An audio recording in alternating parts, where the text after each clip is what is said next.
Et bonjour à tous, aujourd'hui on se retrouve pour parler de Assassination Classroom.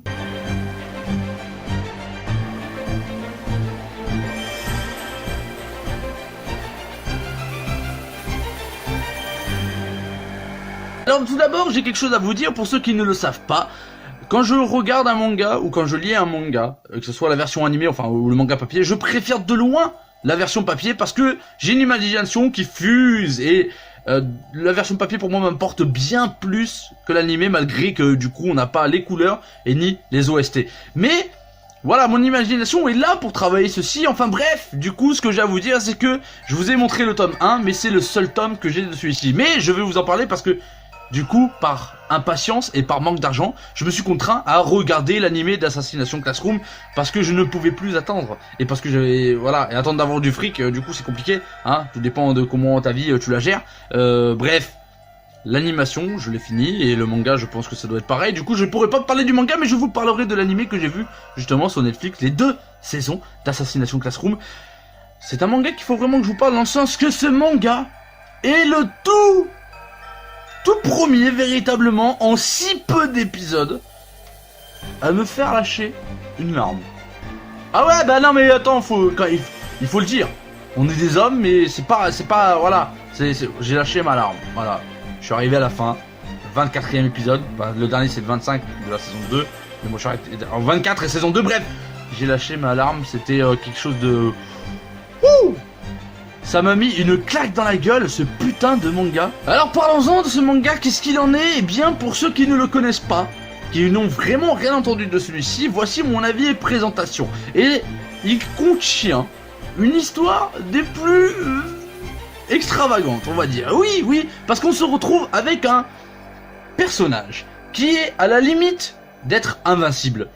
Et ce personnage aurait détruit la lune dans sa totalité, dans sa quasi-totalité. Maintenant il ne reste plus qu'un croissant de lune et a menacé la Terre, c'est comme ça que ça démarre, mais de la buter, de faire exploser la Terre avec une date précise.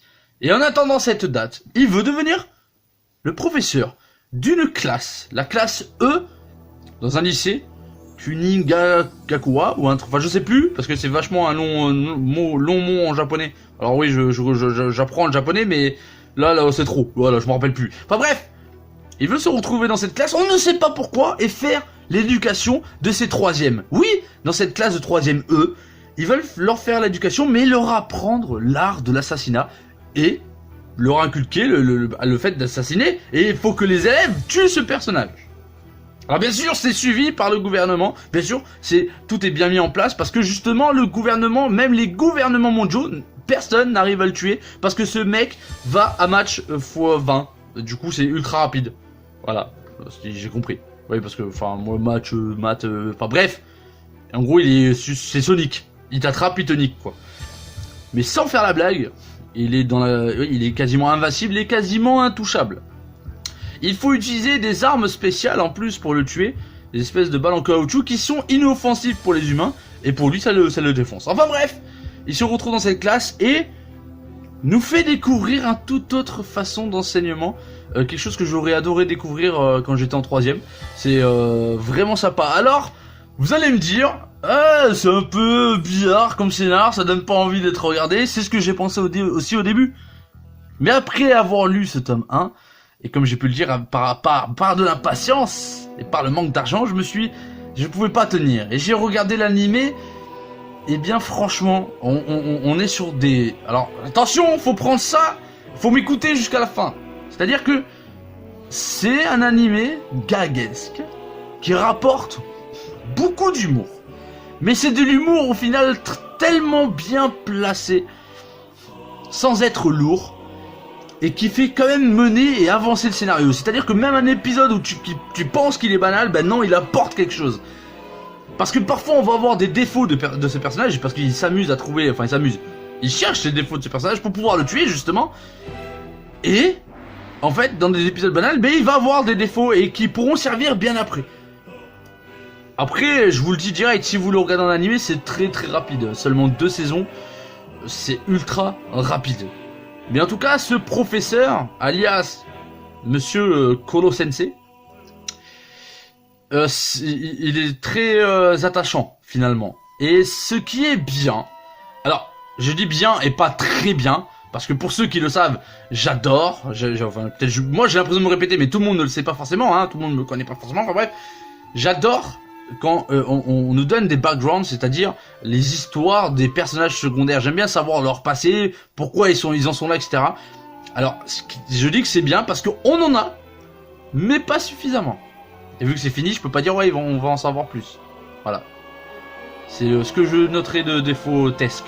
Oui, je sais que je m'en branle, ça se dit pas, mais genre je dis ce que je veux, hein, vous le savez. Voilà. Tant qu'on se comprend, c'est l'important. Du coup, je ne peux que vous conseiller cet animé de base, parce que le manga, au final, je ne l'ai pas lu entièrement, mais dès que j'aurai de l'argent, je le lirai, j'ai envie de te le dire. Mais c'est un gros plaisir, c'est un très bon passe-temps, vous pouvez regarder ça en même pas une semaine, hein, clairement. Et pour ceux, justement, qui ont eu un petit temps d'attente entre une série et un manga, ou un... bref, va regarder cet animé, tu ne seras pas déçu, il ne peut que te prendre au cœur, et c'est, comme j'ai pu le dire précédemment, le seul manga que je me souvienne, qui est aussi court et qui m'a fait lâcher ma larme. Alors, ce manga, je pourrais pas vous dire, ouais, pour ceux qui disent que les mangas c'est gamin, là, de leur montrer pour leur prouver que c'est pas gamin, parce que c'est tellement gaguesque, du coup les gens disent, ouais, c'est du gag, mais même s'il tue des gens, bah oui, parce qu'il y a des, enfin, il y a du sang, il y a tout, enfin, il y a du, ça tue, tu vois, c'est une classe d'assassin. Non, mais non, parce qu'en fait, il faudrait qu'ils regardent entièrement pour faire comprendre que c'est pas gamin. Bah oui, parce que la fin, je défie quiconque qui n'a pas lâché une larme. Celui qui n'a pas lâché d'arme n'a tout simplement pas de cœur. Si tu n'as pas pleuré et que tu as vu cet animé, tu n'as pas de cœur. Voilà, ton cœur est dans un congélateur. Voilà. Cet avis, présentation est finie parce que je peux pas vous en dire plus sans vous spoiler. Mais comme j'ai pu le dire, c'est une très bonne découverte pour moi, pour ma part. Voilà. Je pense avoir fait le tour. Mais si tu veux que je parle de cet animé, tu vois, le sourire à la con que j'ai, ben c'est le sourire à la con, c'est le sourire que j'ai quand j'adore quelque chose. Et ben du coup, si tu veux que je fais une version spoil, on va dire, et ben tu me le dis, et je le ferai avec le plus grand plaisir. Sur ce, je vous fais des bisous, je vous lèche. Tchou. Putain, faut vraiment que je trouve un truc qui est mauvais en fait. Parce que c'est bien de présenter des trucs bons, mais faut trouver quelque chose qui est pas bon. Bah oui, parce que Rémi la critique, en ce moment il existe pas. Allez, dites que l'épisode de Dragon Ball Super est sort pour que je critique à fond là.